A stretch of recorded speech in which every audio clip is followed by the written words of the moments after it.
अस्सलाम वालेकुम नाजरीन, मैं हूं वकास खान और आप देख रहे हैं पाक न्यूज़ टीवी।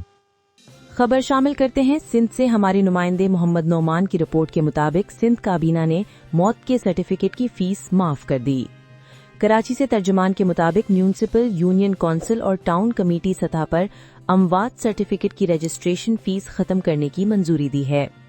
तर्जुमान के मुताबिक फैसला सितंबर 2024 में पैदाइश की मुफ्त रजिस्ट्रेशन की काबीना मंजूरी के तसलसल में किया गया। वजीर आला सिंध ने कहा कि नए इंतजाम के तहत हुकूमत सिंध नादरा की सर्विस चार्जेस की लागत बर्दाश्त करेगी।